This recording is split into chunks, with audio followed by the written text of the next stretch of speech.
Magandang araw Pilipinas, narito po ang latest Weather Today forecast.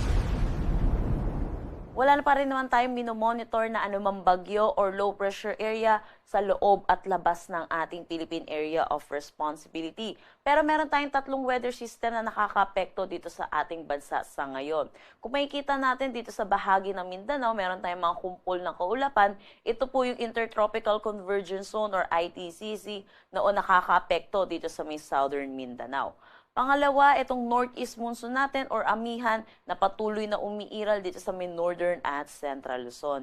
At pangatlo, yung easterlies or yung mainit at malinsangan na hangin na nanggagaling sa dagat Pasipiko na umiiral naman dito sa nalalabing bahagi ng ating bansa. Para sa magiging panahon natin ngayong araw dito sa Luzon, dulot ng northeast monsoon, makakaranas ng maulap na papawirin na may mga pag-ulan itong buong Cagayan Valley, ilang bahagi po ng Cordillera Administrative Region, particularly dito sa may Apayao, Kalinga, Mountain Province at Ifugao, kasama na rin dito sa may Aurora at Quezon. Samantala, dito naman sa Bicol Region, dulot naman ito ng easterlies kaya makakaranas sila ng mataas na tsansa ng mga pag-ulan throughout the day. Para naman dito sa Metro Manila, Ilocos Region, nalalabing bahagi ng Cordillera Administrative Region at Central Luzon, maaliwalas na panahon naman ng ating aasahan pero asahan din po natin yung mga isolated light rains. Dito naman sa Mimaropa, liban na lang dito sa Palawan, makakaranas din sila ng maaliwalas na panahon pero mataas po ang tsansa ng mga localized thunderstorm lalo na sa hapon at sa gabi.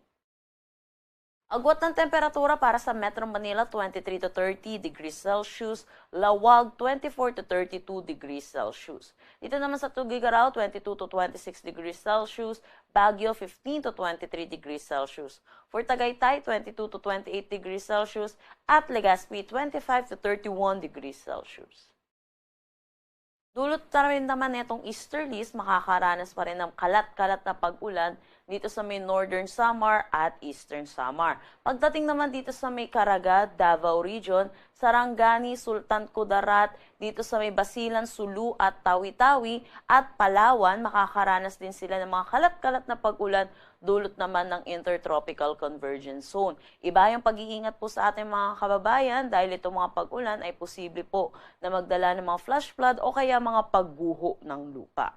Para naman dito sa nalalabing bahagi ng Mindanao, pati na rin ng Visayas, maaliwalas na panahon naman ang kanilang aasahan, pero yun po, asahan din po natin yung mataas na tsansa ng mga localized thunderstorm, lalo na sa hapon at sa gabi.